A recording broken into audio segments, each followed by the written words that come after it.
Welcome to my channel. আমার চ্যানেলে আপনাদের স্বাগত। বন্ধুরা সবাই ভালো আছেন তো? চলে আসছি আর একটা নতুন রেসিপি নিয়ে। এই রেসিপি বানানোর জন্য এখানে আমি কাতলা মাছের বড় একটা মুড়ো নিয়েছি, মাঝের অংশটুক। এর মধ্যে আমি পরিমাণ মতো লবণ দিলাম আর দিচ্ছি পরিমাণ মতো হলুদ। এই মুড়োটা এখন লবণ হলুদ দিয়ে মেখে নেব। এবার আমি কড়াইয়ে ছোট এক বাটি সরিষার তেল দিলাম। তেল গরম হয়েছে, এখন আমি মাছটা ছেড়ে দিচ্ছি। এক পাশ ভাজা হয়ে গেছে, এবার উল্টে দিচ্ছি।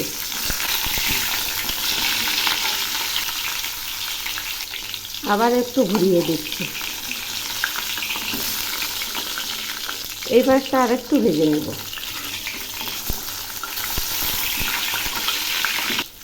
মাছ ভাজা হয়ে গেছে, এখন আমি নামিয়ে নিচ্ছি।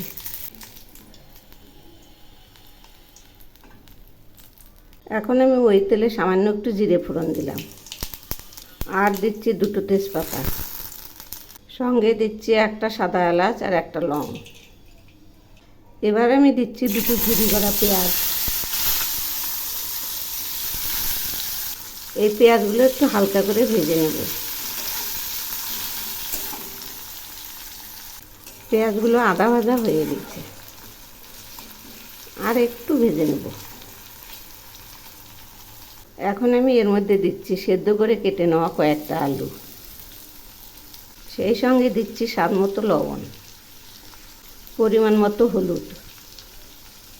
এবার আমি এই আলুগুলো খুব ভালো করে ভেজে নেব, একদম কাঁচা আলু যেভাবে ভাজে ঠিক সেই রকম করে। আর এই আলুগুলো আমি একটু শক্তই নামিয়েছি, একদম পুরোপুরি সেদ্ধ করি নাই।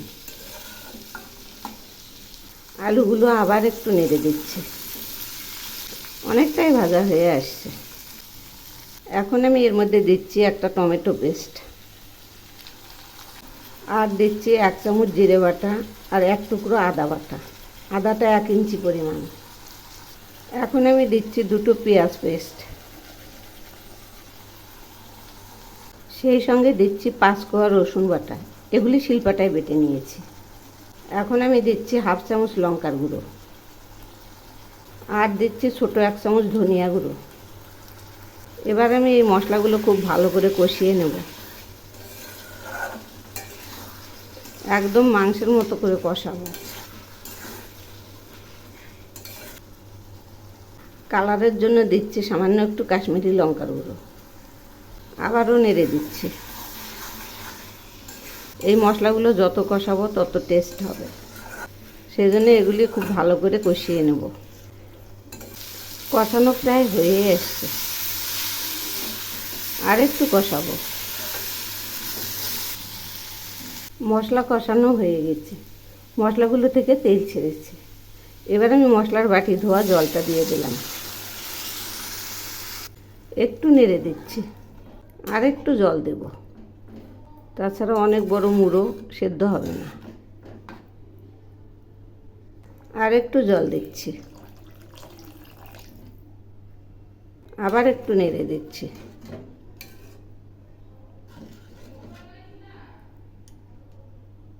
ঝোল একটু একটু ফুটছে, এখন আমি মুড়োটা দিয়ে দিলাম, আবারও একটু নেড়ে দিচ্ছি। এই মুড়োটা উল্টে পাল্টে দেব, এপাশটা হওয়ার পর উল্টে দেব। এখন আমি মুড়োটা উল্টে দিচ্ছি।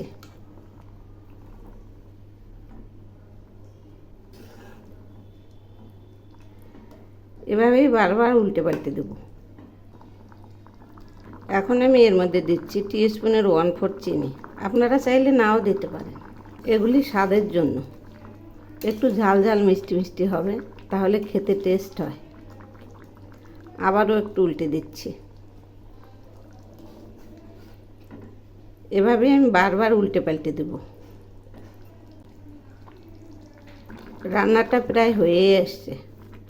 এই যে দেখুন, এইরকম হয়েছে গ্রেভিটা। এগুলি নামানোর পর আর একটু জমে যাবে, কারণ আলুর তরকারি নামালে ঠান্ডা হলেই জমে যায়। এখন আমি এর মধ্যে দিচ্ছি 1 টুকরো দারচিনি বাটা, একটা সাদা এলাচ আর একটা লং বাটা।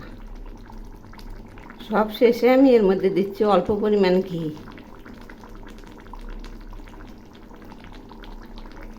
এবার আমি নেড়ে চেড়ে নামাবো। এই যে দেখুন, এইরকম হয়েছে গ্রেভিটা, একদম মাংসের মতো। রান্নাটা নামিয়েছি, দেখুন না কত সুন্দর হয়েছে। এভাবে একবার বানিয়ে খেয়ে দেখবেন, অসাধারণ টেস্ট। একবার খেলে ভুলতেই পারবেন না, এত টেস্টি।